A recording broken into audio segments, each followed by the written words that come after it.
J'ai hérité de 3 € en pièces de mon mari. Mon fils a dit « C'est ta part d'héritage, vieille inutile ». Alors je suis partie silencieusement vers la maison de campagne. Mon fils a encore dit « Cette maison ne t'appartient plus non plus ». J'ai juste demandé « Tu crois vraiment que je n'aurai que 3 €? » 2 jours plus tard, il s'est figé en me voyant à la télé. Bonjour à tous. Je m'appelle Simone Renaud et aujourd'hui je vais vous raconter l'histoire la plus difficile et la plus libératrice de ma vie. Avant de commencer, je vous invite à vous abonner à la chaîne, à liker cette vidéo et à commenter d'où vous nous écoutez en ce moment. Votre soutien compte énormément. Merci de votre présence. Alors, commençons. Le matin du 15 novembre 2024 restera gravé dans ma mémoire comme le jour où tout a basculé. Pas à cause de la mort de Jean-Claude, mon mari, survenu 3 semaines plus tôt. Non. Ce jour-là, c'est mon fils qui a tué quelque chose en moi. Quelque chose que je croyais indestructible. L'espoir qu'il m'aimait encore, ne serait-ce qu'un peu. Nous étions assis dans l'étude notariale de Maître Lecomte, dans le 16e arrondissement de Paris. L'odeur du vieux bois ciré se mélangeait à celle du papier ancien. Les fenêtres hautes laissaient entrer une lumière grise et froide, typique de novembre. J'avais les mains jointes sur mes genoux, serrées si fort que mes articulations étaient blanches. Alexandre, mon fils unique, était assis à côté de moi. Costume sombre sur mesure, cheveux plaqués en arrière avec du gel, montre suisse au poignet. Il pianotait sur la table avec ses doigts, impatient, avide. Maître Lecomte a ouvert l'enveloppe cachetée. Sa voix grave a résonné dans la pièce silencieuse. Au 15 novembre 2024, je déclare ouverte la lecture du testament de Monsieur Jean-Claude Renaud. Mon cœur battait si fort que j'entendais le sang battre dans mes tempes. Alexandre s'est penché en avant, les coudes sur la table. Je lègue à mon fils, Alexandre Renaud, la totalité de l'entreprise Renaud Industrie, évaluée à 3 millions d'euros, ainsi que tous les biens immobiliers enregistrés à mon nom. Un sourire discret est apparu sur le visage d'Alexandre. Satisfait, victorieux. Puis Maître Lecomte a continué. Et à mon épouse, Simone Renaud, je lègue 3 pièces d'1 €. Le silence qui a suivi était assourdissant. J'ai fermé les yeux une seconde, respiré profondément. Puis Alexandre a éclaté de rire. Un rire court, incrédule, presque méprisant. 3 €? 3 €? Il a tourné la tête vers moi. Ses yeux brillaient d'un mélange de satisfaction et de dédain. Heureusement que papa a fait quelque chose d'utile avant de mourir, hein, maman? Au moins, il a compris qui comptait vraiment dans cette famille. Je n'ai rien dit. Mes lèvres tremblaient, mais je refusais de pleurer devant lui. Je me suis levée lentement, dignement, serrant mon sac contre ma poitrine. J'ai marché vers la porte sans regarder en arrière. Et puis sa voix a traversé la pièce comme un coup de fouet. « C'est ta part d'héritage, vieille inutile. Profite bien de tes 3 €. La porte s'est refermée derrière moi. Le son a résonné dans le long couloir vide du cabinet notarial. Mes jambes tremblaient. J'ai posé une main contre le mur pour ne pas tomber. Mais je ne suis pas tombée. Parce que quelque chose en moi, quelque chose de profond, murmurait une vérité que mon fils ignorait complètement. Jean-Claude et moi avions préparé ce moment depuis des mois. Ce testament n'était pas une trahison. C'était un plan qu'Alexandre ne découvrirait que bien plus tard. Et quand il le découvrirait, il serait trop tard. Beaucoup trop tard. Je suis sortie dans la rue froide de Paris.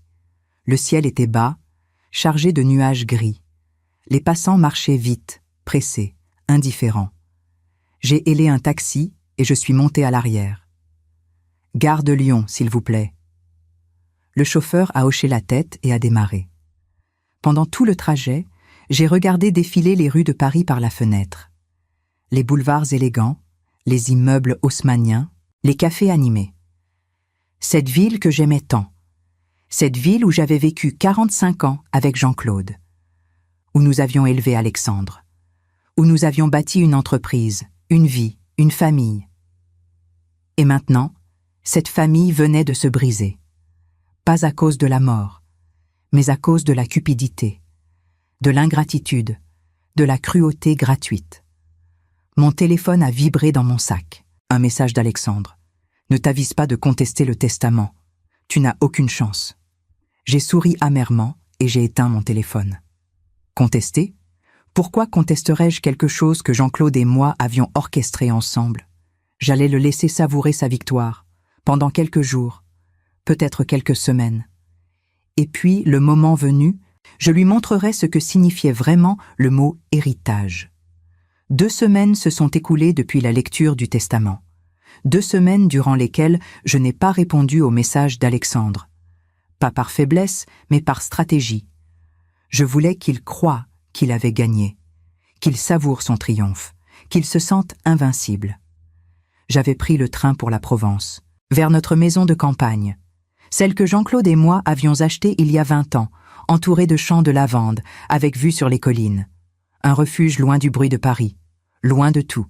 J'avais besoin de silence pour réfléchir, pour pleurer aussi, parce que malgré le plan, malgré la préparation, la douleur était là, réelle, profonde. Mon fils m'avait rejeté avec une violence qui dépassait tout ce que j'avais imaginé. La maison sentait la poussière et le bois ancien. J'ai ouvert les volets, laissant entrer la lumière pâle de décembre. Le vent faisait trembler les branches des oliviers dans le jardin. J'ai préparé du thé et je me suis assise sur la terrasse, enveloppée dans un châle de laine. Le silence de la campagne était apaisant. Pas de klaxons, pas de foule, pas de regards indiscrets. Juste le chant lointain des oiseaux et le bruissement des feuilles. J'ai fermé les yeux et j'ai pensé à Jean-Claude, à nos dernières conversations, à ses mains tremblantes tenant les documents de la nouvelle entreprise, à sa voix faible me disant « Il ne mérite rien, Simone, pas après ce qu'il a dit. » Alexandre avait toujours été un enfant difficile, capricieux, exigeant. Mais nous pensions qu'avec l'âge, il changerait, qu'il comprendrait la valeur des choses. Nous nous trompions.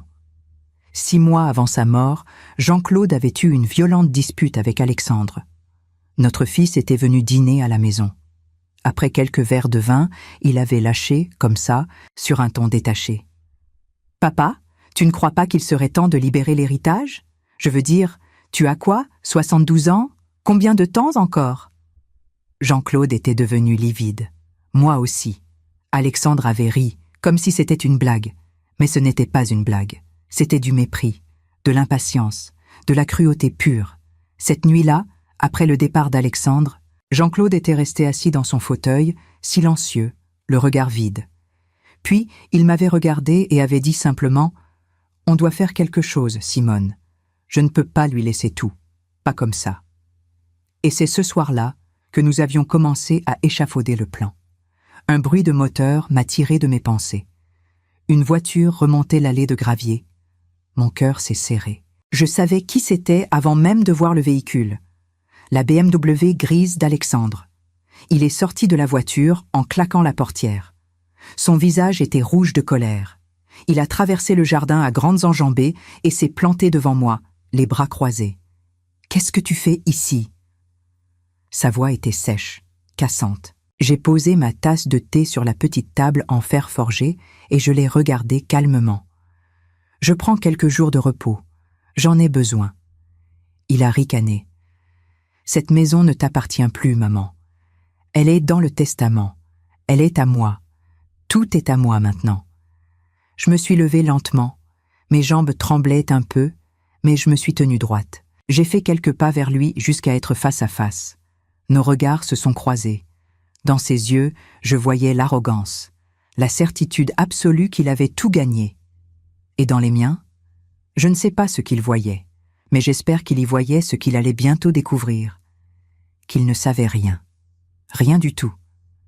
J'ai parlé d'une voix basse, presque un murmure, mais chargée d'une intensité que je n'avais jamais ressentie auparavant. « Tu crois vraiment que je n'aurais hérité que de 3 €? » Alexandre a froncé les sourcils. Quelque chose dans ma voix l'a déstabilisé. Il a ouvert la bouche pour répondre, mais aucun son n'est sorti.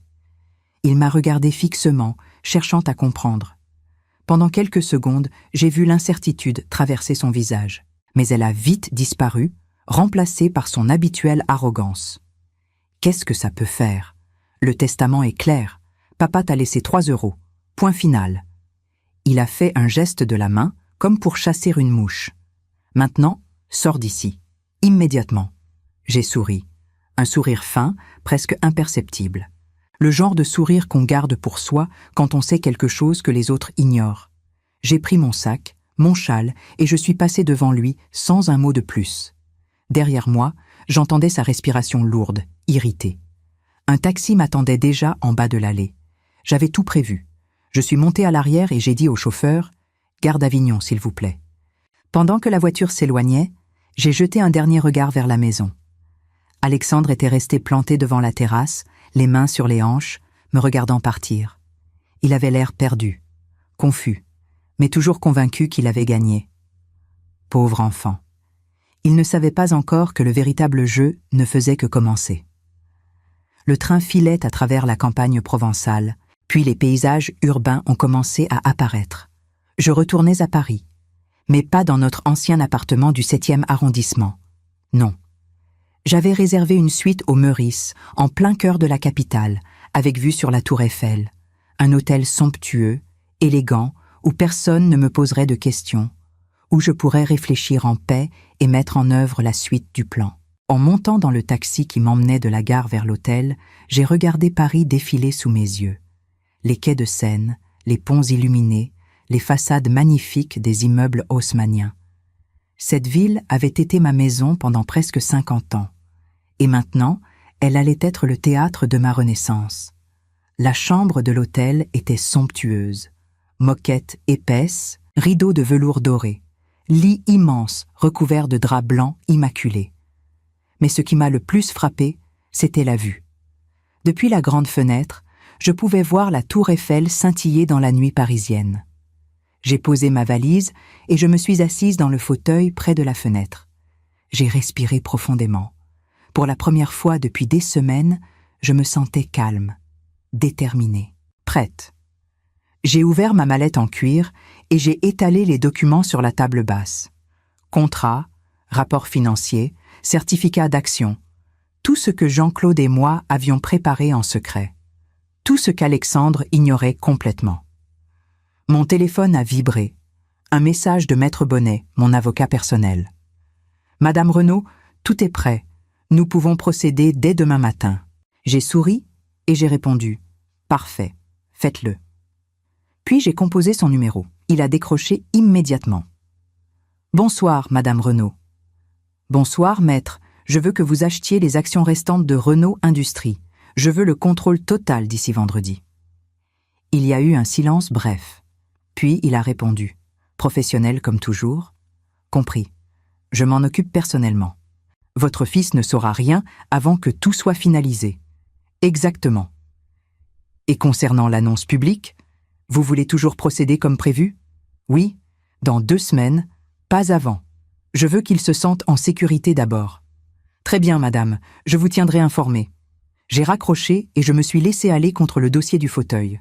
Dehors, Paris brillait de 1000 feux. Les voitures circulaient sur les grands boulevards. Les gens vivaient leur vie, inconscients du drame qui se jouait dans cette chambre d'hôtel. Laissez-moi vous expliquer quelque chose d'important.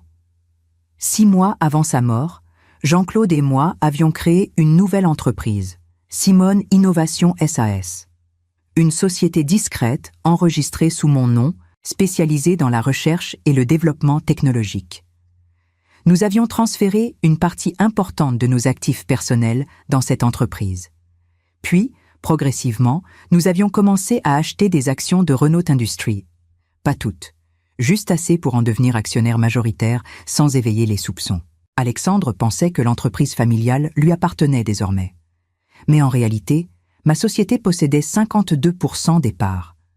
Légalement, c'était moi qui contrôlais tout. Lui n'était qu'un simple gestionnaire. Un employé, en quelque sorte. Et il ne le savait même pas. Oh, avant de continuer, si vous appréciez cette histoire, n'oubliez pas de vous abonner à la chaîne et de liker cette vidéo. Cela m'aide énormément à continuer de partager ces récits avec vous. Merci du fond du cœur. Revenons à l'histoire. Le lendemain matin, je me suis réveillée tôt. J'ai pris un long bain chaud, puis je me suis habillée avec soin. Tailleur bleu marine, chemisier blanc, escarpin discret. Élégante mais sobre. Professionnelle. À 10 heures précises, j'avais rendez-vous dans les bureaux de Simone Innovation, avenue Montaigne. Un immeuble moderne, tout en verre et acier, avec vue panoramique sur Paris. Mon assistante, Claire, une jeune femme brillante de 30 ans, m'attendait dans le hall. « Bonjour, Madame Renaud. Tout est prêt pour la réunion avec les investisseurs européens. »« Merci, Claire. Allons-y. » Nous sommes montés au 10e étage. La salle de conférence était impressionnante. Grande table en bois massif, écrans muraux, fauteuils en cuir. Les représentants d'une importante société technologique allemande étaient déjà installés. Costumes sombres, dossiers épais, regards sérieux. La réunion a duré 2 heures. Ils ont posé des questions pointues sur nos projets de recherche, nos brevets, notre stratégie de développement. J'ai répondu avec précision, clarté, conviction. Jean-Claude m'avait appris tout ce qu'il savait sur le monde des affaires. Et j'avais toujours été une excellente élève. À la fin, le directeur général s'est levé et m'a tendu la main. « Madame Renaud, nous sommes extrêmement impressionnés par votre vision. Nous allons investir 25 millions d'euros dans votre entreprise. » Mon cœur a bondi dans ma poitrine, mais j'ai gardé mon calme. J'ai serré sa main fermement. « Merci, monsieur. C'est un honneur de travailler avec vous. » Des photographes sont entrés. Des flashs ont crépité. Des contrats ont été signés. J'étais désormais à la tête d'une entreprise valorisée à plus de 50 millions d'euros. Et Alexandre ne savait toujours rien. Les jours suivants ont été un tourbillon d'activités. Réunions avec des avocats, des comptables, des consultants en stratégie. Chaque détail devait être parfait. Chaque décision devait être irréprochable. Je ne pouvais me permettre aucune erreur. Alexandre ne m'avait pas contacté depuis l'incident à la maison de campagne. Cela ne m'étonnait pas. Dans son esprit, j'étais une vieille femme humiliée, sans ressources, sans importance. Il devait penser que j'étais partie me terrer quelque part, honteuse et brisée. Quelle erreur monumentale il commettait. Un soir, alors que je travaillais dans ma suite d'hôtel, j'ai reçu un appel de Maître Bonnet. « Madame Renaud, c'est fait. Nous avons acquis les actions restantes. Vous détenez maintenant 68% de Renault Industrie. » J'ai fermé les yeux un instant. 68%. C'était bien plus que ce que nous avions prévu au départ. Jean-Claude aurait été fier. Excellent travail, maître. Quand pouvons-nous procéder à l'annonce publique? Dès que vous le souhaitez. Mais je vous conseille d'attendre encore quelques jours. Nous avons reçu une proposition d'interview de France 2. Ils veulent parler de votre entreprise et du prix international que vous allez recevoir. Mon cœur s'est accéléré. Un prix international. Une interview nationale. C'était exactement ce dont j'avais besoin. Quel prix? Le prix européen de l'innovation technologique. Vous le recevrez à Bruxelles dans 10 jours, mais ils veulent faire un reportage avant la cérémonie. J'ai souri. Le destin jouait en ma faveur. Acceptez l'interview, organisez-la pour la semaine prochaine et assurez-vous qu'elle soit diffusée en prime time. Entendu, madame. Après avoir raccroché, je me suis levée et j'ai marché jusqu'à la fenêtre. Paris scintillait sous mes yeux. La tour Eiffel brillait comme un phare dans la nuit. J'ai pensé à Jean-Claude, à nos longues conversations nocturnes, quand il était encore vivant mais déjà affaibli par la maladie. Je me souviens d'un soir en particulier, c'était en avril 2024. Il était assis dans son fauteuil préféré, près de la cheminée. Le feu crépitait doucement. Il tenait entre ses mains tremblantes une enveloppe Kraft contenant les premiers documents de Simone Innovation. « Simone », m'avait-il dit d'une voix faible, « je vais mourir bientôt. Nous le savons tous les deux. » J'avais protesté, les larmes aux yeux, mais il avait levé la main pour m'arrêter. « Non, laisse-moi parler. Je n'ai pas peur de la mort, mais j'ai peur de ce qu'Alexandre va devenir. Il est devenu quelqu'un que je ne reconnais plus, quelqu'un de cruel, d'égoïste, d'impatient. » Il avait marqué une pause, cherchant ses mots. Hier, il m'a dit qu'il était temps que je libère l'héritage, comme si j'étais un obstacle, comme si ma vie n'avait plus de valeur que celle d'une police d'assurance à encaisser. J'avais pris sa main dans la mienne. Elle était froide, osseuse. « Qu'est-ce que tu veux faire ?»« Je veux lui donner une leçon, pas par vengeance, mais par amour, pour qu'il comprenne enfin ce qui compte vraiment dans la vie. Pas l'argent, pas le pouvoir, mais le respect, la dignité, l'humanité. » C'est ce soir-là que nous avions élaboré le plan dans ses moindres détails. le faux testament qui lui donnerait tout, la vraie entreprise cachée sous mon nom, l'achat progressif des actions, et finalement la révélation publique qui ferait tout basculer. Jean-Claude voulait qu'Alexandre apprenne la leçon de la manière la plus cinglante possible. Pas en privé, dans l'intimité familiale, mais publiquement, devant le monde entier, pour que l'humiliation soit aussi grande que celle qu'il m'avait infligée au cabinet notarial. Je suis retourné m'asseoir à mon bureau et j'ai ouvert mon ordinateur portable. J'ai regardé les photos de famille stockées dans mes fichiers. Alexandre enfant, souriant, innocent. Alexandre adolescent, déjà plus distant. Alexandre adulte, le regard dur, calculateur.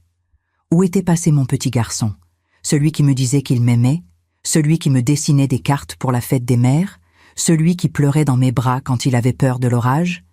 Il avait disparu, remplacé par un étranger cupide et méprisant.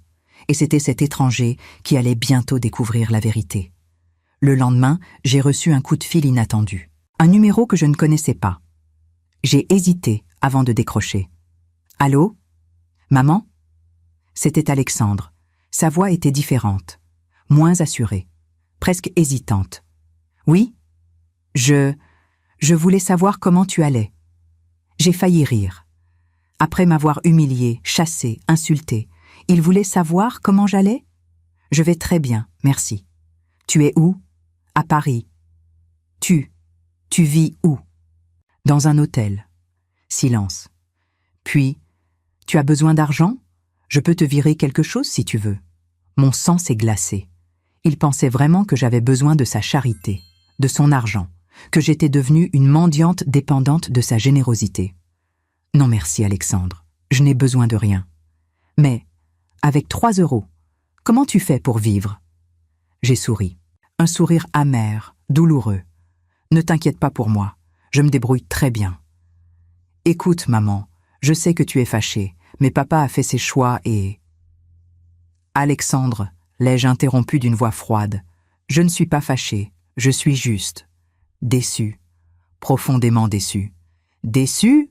Pourquoi? C'est papa qui... Au revoir, Alexandre. J'ai raccroché avant qu'il puisse répondre. Mes mains tremblaient. Pas de colère, mais de tristesse. Parce que même maintenant, même après tout ce qu'il avait dit et fait, une partie de moi espérait encore qu'il changerait, qu'il s'excuserait, qu'il redeviendrait mon fils. Mais non, il ne changerait pas. Et c'était précisément pour cela que le plan devait continuer. La semaine suivante est arrivée plus vite que je ne l'avais imaginé. L'équipe de France 2 avait confirmé l'interview. Elle serait diffusée en direct un jeudi soir dans l'émission Regard, une émission très suivie qui traitait de l'économie, de l'innovation et des personnalités marquantes du monde des affaires. J'avais rendez-vous dans les studios de télévision à 18h. Claire m'accompagnait. Elle portait une mallette contenant tous les documents nécessaires, au cas où la journaliste voudrait vérifier certaines informations. « Vous êtes nerveuse, Madame Renaud ?» m'a-t-elle demandé dans le taxi qui nous emmenait vers les studios. « Un peu, ai-je admis, mais surtout impatiente. » Elle a souri. Claire était l'une des rares personnes à connaître toute l'histoire. Elle savait ce que cette interview signifiait pour moi. Pas seulement une reconnaissance professionnelle, mais une revanche, une justice, une libération. Les studios de France 2 étaient impressionnants. Couloirs immenses, équipes techniques courant dans tous les sens, caméras, projecteurs, câbles partout. On m'a conduite dans une loge où une maquilleuse m'a préparée. Fond de teint léger, rouge à lèvres discret, coiffure impeccable. Je voulais avoir l'air professionnel, digne, mais pas prétentieuse. À 19h précise, on m'a emmenée sur le plateau. Les projecteurs étaient aveuglants. Le public était installé dans les gradins. Des dizaines de personnes. Des caméras pointées vers moi. La journaliste, Sophie Marceau, une femme d'une 50aine d'années au regard perçant, m'a serré la main chaleureusement. « Bonsoir, Madame Renaud. Merci d'être avec nous ce soir. »« Bonsoir, c'est un honneur. » Nous nous sommes assises. Un technicien a fait un dernier réglage de mon micro. Puis le réalisateur a crié. « On y va dans 10 secondes. 9, 8, 7. » Mon cœur battait à tout rompre. J'ai respiré profondément. Pensez à Jean-Claude. Pensez à tout ce que nous avions vécu ensemble. Et puis, la lumière rouge s'est allumée. Nous étions en direct.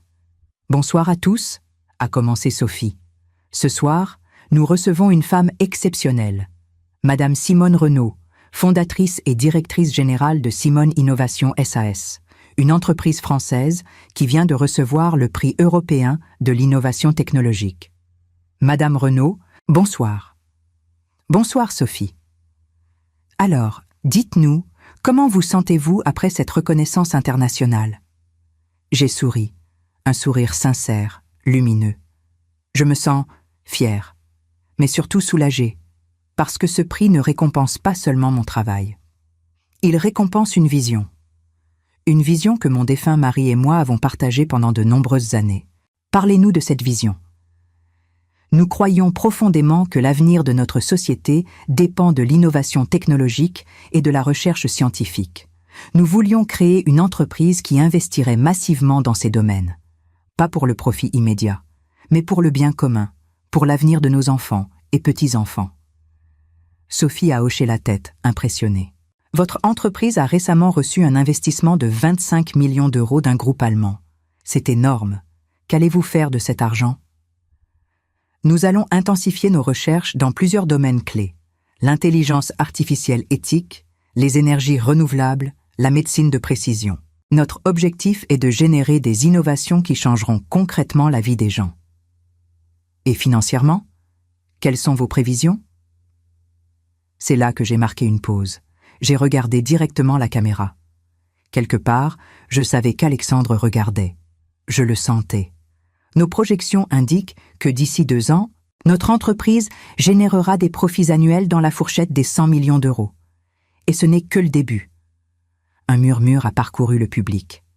Sophie a écarquillé les yeux. 100 millions d'euros? C'est extraordinaire. Oui.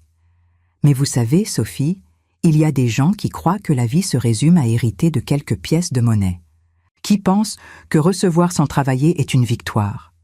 Mais la vérité, c'est que ceux qui investissent vraiment dans l'éducation, dans la recherche, dans l'innovation, ceux-là ne se contentent pas de pièces. Ils construisent des empires. Le silence qui a suivi était dense.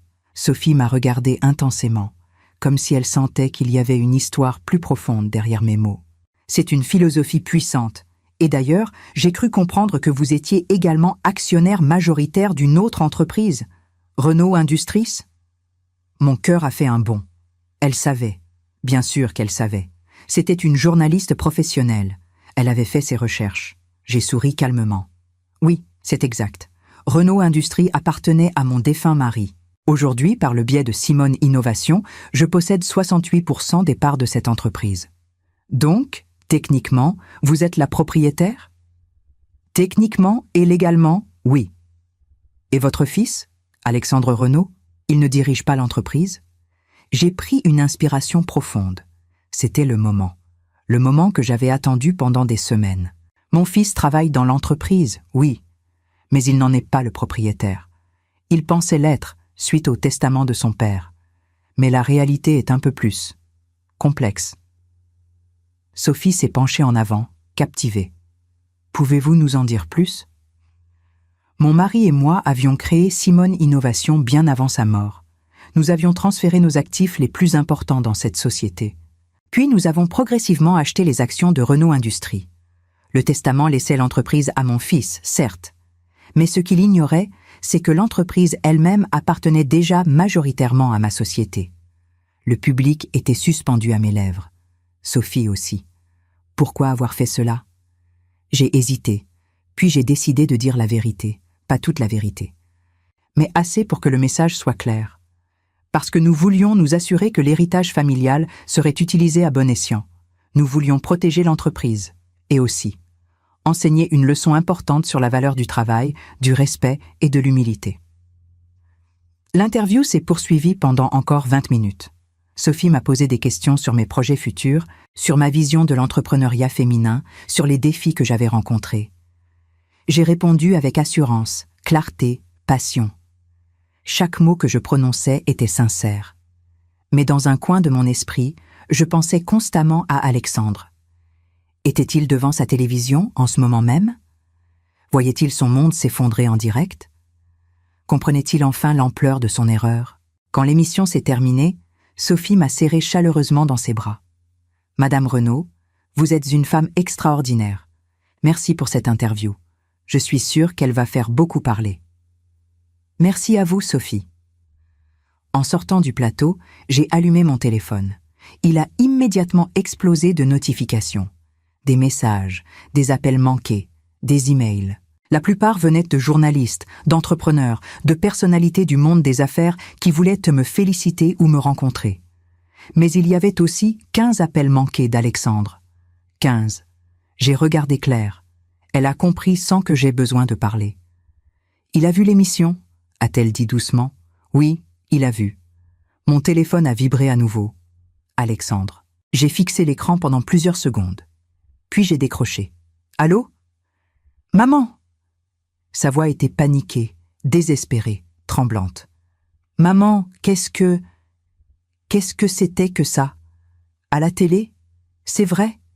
Tu possèdes l'entreprise ?» J'ai fermé les yeux, respiré profondément. « Oui, Alexandre, c'est vrai. Mais comment? Papa m'a tout laissé. Le testament. » Le testament te laissait l'entreprise, pas les actions de l'entreprise. Nuance importante. « Je ne comprends pas. Tu m'as menti?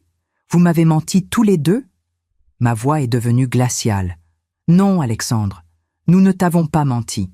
Nous avons simplement protégé ce que nous avions construit, parce que tu ne le méritais pas. » Silence, puis un sanglot étouffé. « Maman, je t'en supplie. On peut parler? Se voir? Je ne savais pas. Tu ne savais pas quoi, Alexandre? Que j'avais de la valeur? Que je n'étais pas juste une vieille inutile, bonne à recevoir 3 €? Que ta mère avait un cerveau, une dignité, une vie au-delà de ton héritage? Je suis désolée, je suis tellement désolée, je n'aurais jamais dû dire ça. J'étais en colère, En colère? Contre qui? Contre ton père qui venait de mourir? Contre moi qui venais de perdre son mari? Non, contre moi-même, contre ma vie, contre tout. Mais je n'aurais jamais dû te traiter comme ça. Jamais. J'ai senti les larmes monter, mais je les ai retenues. Alexandre, pendant des mois, tu as traité ton père comme un obstacle. Tu attendais sa mort comme on attend un héritage bancaire. Tu l'as humilié. Tu m'as humilié. Et tu penses qu'un simple « désolé » va tout effacer? Non. Mais, maman, s'il te plaît, donne-moi une chance. Une seule chance de me rattraper. Je changerai. Je te le promets. Alexandre. Ma voix était ferme, définitive. J'ai pris une décision. Une décision que ton père et moi avions planifiée ensemble. Tout ce qui m'appartient, toute mon entreprise, tous mes biens seront légués à des fondations de recherche scientifique et technologique après ma mort.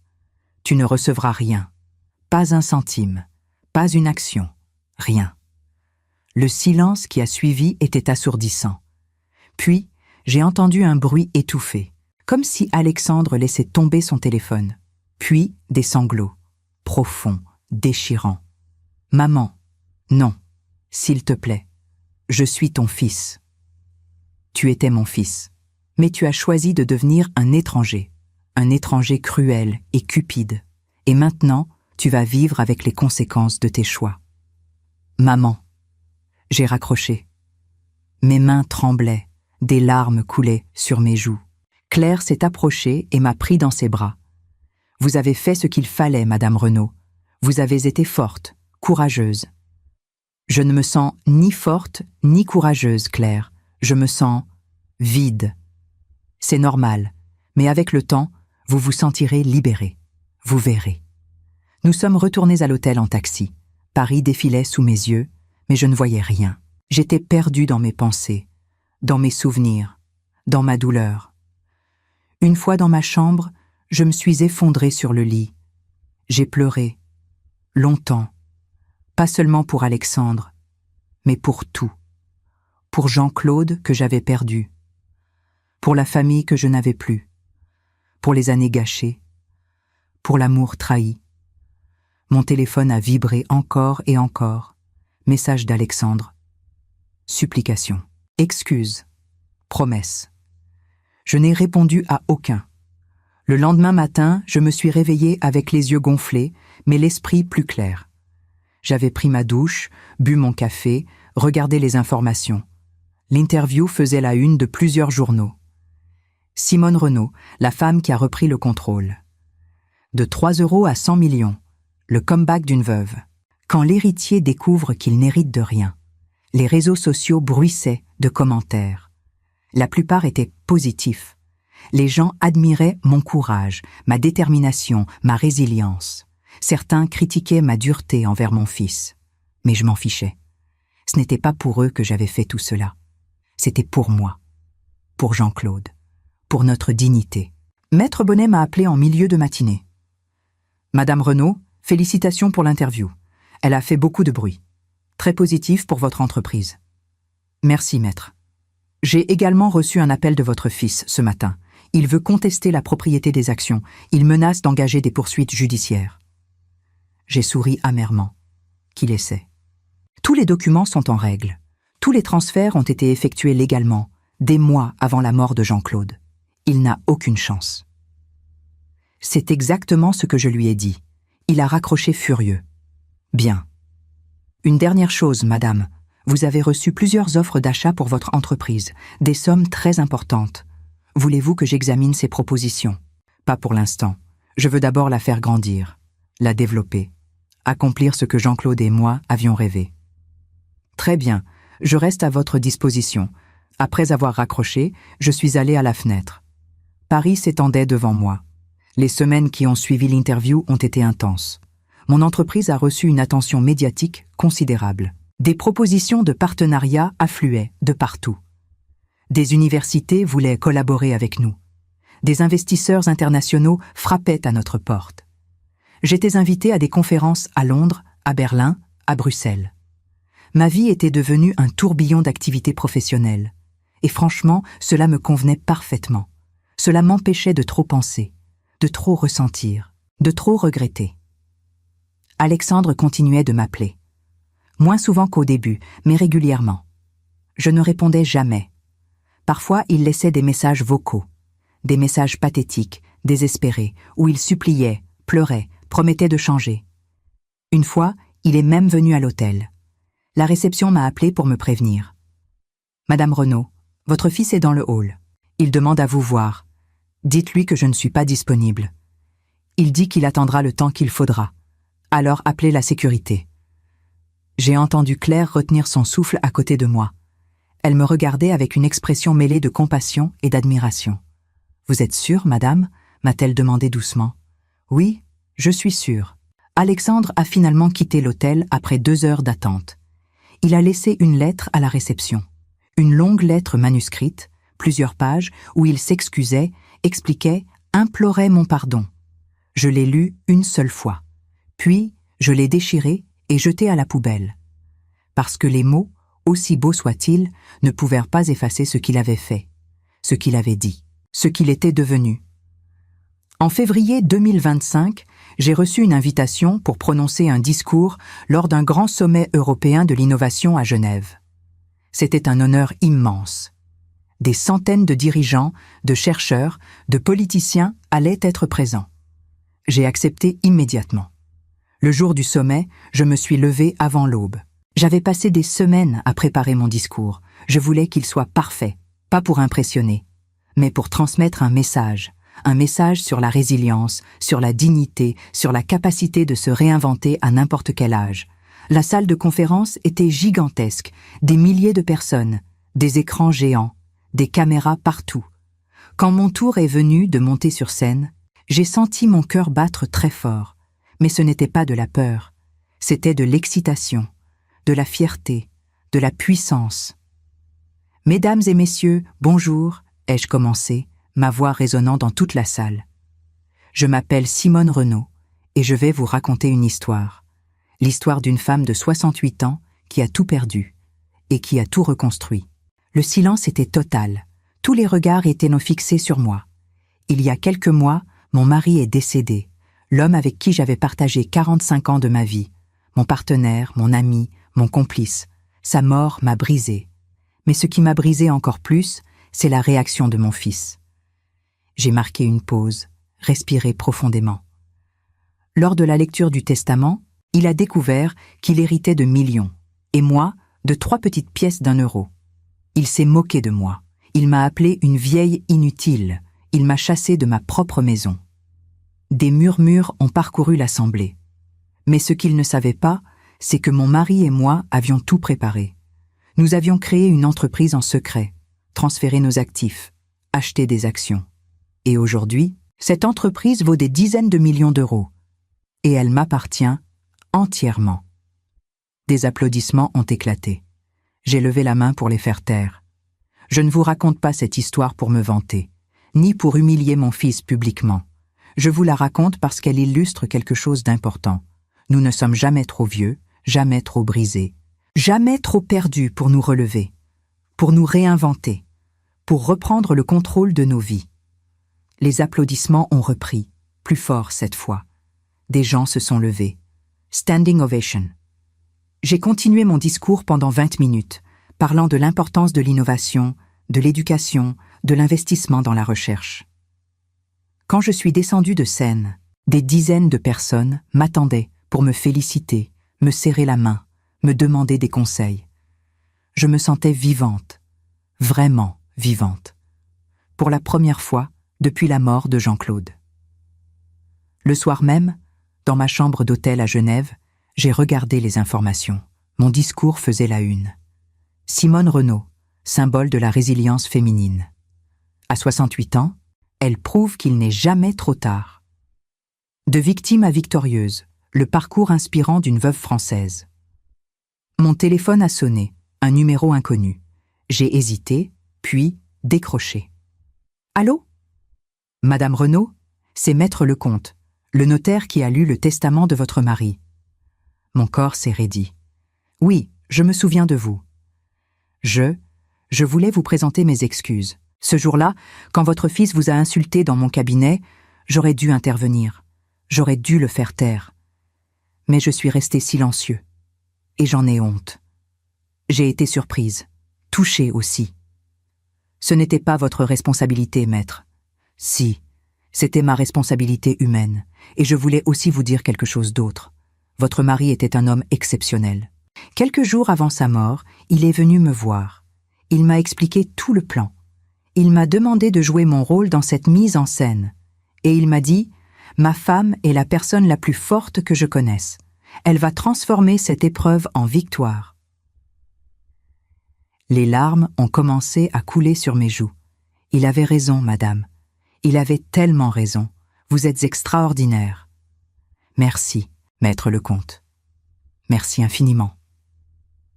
Après avoir raccroché, je me suis assise sur le bord du lit. J'ai regardé la photo de Jean-Claude que je gardais toujours dans mon portefeuille, ses yeux bienveillants, son sourire doux. « Tu avais raison, mon amour », ai-je murmuré. « Nous avions raison. Alexandre devait apprendre. Et moi aussi.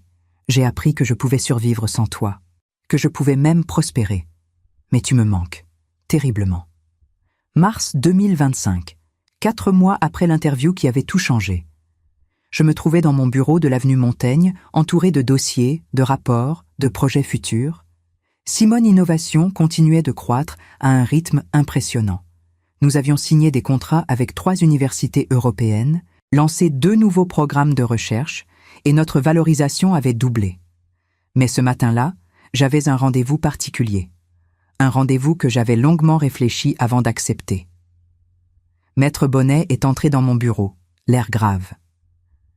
« Madame Renaud, il est là, dans la salle de conférence. Voulez-vous toujours le voir ?» J'ai respiré profondément. Fermé les yeux, un instant. Puis, j'ai hoché la tête. « Oui, faites-le entrer. » Alexandre est apparu quelques secondes plus tard. Et j'ai eu un choc. Ce n'était plus l'homme arrogant et bien habillé que j'avais vu au cabinet notarial. Devant moi se tenait quelqu'un de brisé. Il avait maigri. Son costume était froissé. Ses cheveux mal coiffés. Ses yeux étaient rouges, cernés. Il ressemblait à quelqu'un qui n'avait pas dormi depuis des semaines. Maman. Sa voix était rauque, tremblante. Je suis restée assise derrière mon bureau, les mains jointes, le visage impassible. « Assieds-toi, Alexandre. » Il s'est assis en face de moi, les épaules voûtées. Il ne me regardait pas dans les yeux. « Merci. Merci d'avoir accepté de me voir. Je sais que je ne le mérite pas. »« Non, tu ne le mérites pas. » Le silence qui a suivi était lourd, pesant. « Maman, je... » « Laisse-moi parler d'abord. » Ma voix était calme, mais ferme. « Tu voulais me voir, me parler, me supplier encore une fois de te pardonner. Alors écoute-moi bien. Écoute-moi comme tu n'as jamais écouté personne dans ta vie. » Il a levé les yeux vers moi. Des larmes coulaient sur ses joues. « Pendant des années, ton père et moi t'avons donné tout ce que nous avions. Amour, éducation, opportunités. Nous t'avons soutenu dans tous tes projets, même quand nous n'étions pas d'accord. Nous avons fermé les yeux sur tes défauts, espérant que tu changerais avec le temps. Mais tu n'as pas changé. Tu es devenu de pire en pire. Égoïste, cupide, méprisant. Je sais. Non, tu ne sais pas. Parce que tu n'as jamais compris ce que signifie vraiment aimer quelqu'un, respecter quelqu'un. Ton père est mort en te sachant devenu un étranger. Tu sais à quel point ça l'a fait souffrir, à quel point ça m'a fait souffrir. Alexandre sanglotait maintenant, la tête dans les mains. Quand tu m'as traité de vieille inutile, quand tu m'as dit que je ne méritais que 3 €, tu n'as pas seulement insulté ta mère, tu as insulté toutes les années que j'ai passées à t'élever, à t'aimer, à croire en toi. Pardon, pardon, pardon. Alexandre, regarde-moi. Il a levé les yeux. Son visage était ravagé par les larmes. Je ne vais pas te mentir. Je ne sais pas si je peux te pardonner un jour. Peut-être que oui. Peut-être que non. Mais ce que je sais, c'est que tu dois apprendre à vivre avec les conséquences de tes actes. Tu as hérité d'une entreprise que tu ne possèdes pas vraiment. Tu as perdu l'amour et le respect de ta mère. Tu as gâché les derniers mois de vie de ton père. Et tu dois porter ce poids pour le reste de ta vie. Je suis prêt à tout pour me racheter. Tout. Il n'y a rien à racheter, Alexandre. Ce qui est fait est fait. Mais... J'ai marqué une pause. Mais tu peux choisir qui tu veux devenir maintenant. Tu peux continuer à être l'homme cupide et cruel que tu es devenu. Ou tu peux changer. Vraiment changer. Pas pour moi. Pas pour recevoir quelque chose en retour. Mais pour toi-même. Pour devenir quelqu'un dont tu pourrais être fier. Il a hoché la tête frénétiquement. Je vais changer, je te le promets. Je vais. Les promesses ne valent rien, Alexandre. Seuls les actes comptent. Alors montre-moi, montre-toi à toi-même, deviens un homme meilleur. Je me suis levée. La rencontre était terminée. Alexandre s'est levé aussi, hésitant. Est-ce que je peux te serrer dans mes bras? J'ai regardé cet homme devant moi. Mon fils, l'enfant que j'avais porté, nourri, élevé, aimé. Et malgré tout ce qu'il avait fait, malgré toute la douleur qu'il m'avait infligée, une partie de moi l'aimait encore. J'ai ouvert mes bras. Il s'est effondré contre moi, sanglotant comme un enfant. Je l'ai tenu, caressant ses cheveux comme je le faisais quand il était petit. Chut, ça va aller, ça va aller. Nous sommes restés ainsi pendant plusieurs minutes.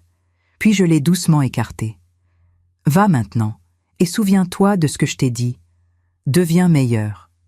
Il a hoché la tête, essuyé ses larmes, et il est sorti. Maître Bonnet est entré quelques instants plus tard. « Vous allez bien, madame ?»« Oui, étrangement, oui. »« Vous pensez qu'il va vraiment changer ?»« Je ne sais pas. Mais au moins, je lui ai donné une chance. Le reste dépend de lui. » Les semaines suivantes, j'ai reçu des nouvelles d'Alexandre par des connaissances communes. Il avait commencé à travailler sérieusement dans l'entreprise. Il se comportait différemment avec les employés. Plus respectueux, plus humble. Était-ce sincère? Durable? Je ne pouvais pas le savoir. Mais c'était un début. En avril 2025, j'ai signé mon testament définitif chez Maître Bonnet. Comme prévu, tout irait à des fondations de recherche scientifique et technologique. Rien pour Alexandre. Êtes-vous absolument certaine, madame ? M'a demandé maître Bonnet. Absolument. Même si votre fils change vraiment. J'ai réfléchi longuement, puis j'ai dit, s'il change vraiment, il comprendra pourquoi j'ai fait ce choix, et il l'acceptera. Parce qu'un homme qui a vraiment changé ne mesure plus sa valeur à ce qu'il possède, mais à ce qu'il est. J'ai signé les documents. C'était fini. Aujourd'hui, en vous racontant cette histoire, je suis à Tokyo. J'ai voyagé dans 15 pays ces derniers mois pour promouvoir mon entreprise, rencontrer des partenaires, donner des conférences. Ma vie est pleine, riche, intense. Je ne suis plus la femme brisée qui est sortie de ce cabinet notarial en novembre dernier. Je suis quelqu'un de nouveau, quelqu'un de plus fort, quelqu'un de libre. Parfois, Alexandre m'envoie des messages, pas pour demander quoi que ce soit, juste pour me dire bonjour, pour me raconter sa journée, pour me montrer qu'il essaie. Je réponds parfois, brièvement, poliment, parce que je ne suis pas prête à lui pardonner complètement. Peut-être que je ne le serai jamais, mais je ne le déteste plus. Et c'est déjà beaucoup. Ce soir, dans ma chambre d'hôtel à Tokyo, je regarde la photo de Jean-Claude. Nous avons réussi, mon amour, je murmure. Nous lui avons donné la leçon qu'il méritait. Et nous avons construit quelque chose de beau, quelque chose qui durera bien au-delà de nous. Je souris. Dehors, Tokyo brille de 1000 lumières. Demain, j'ai une réunion importante. Après-demain, je m'envole pour Séoul. La semaine prochaine, San Francisco. Ma vie continue. Différente, meilleure, et quelque part j'espère qu'Alexandre aussi continue sa vie. Différemment. En mieux. Merci de m'avoir écouté. Merci d'avoir partagé ce voyage avec moi. N'oubliez pas de vous abonner, de liker et de commenter.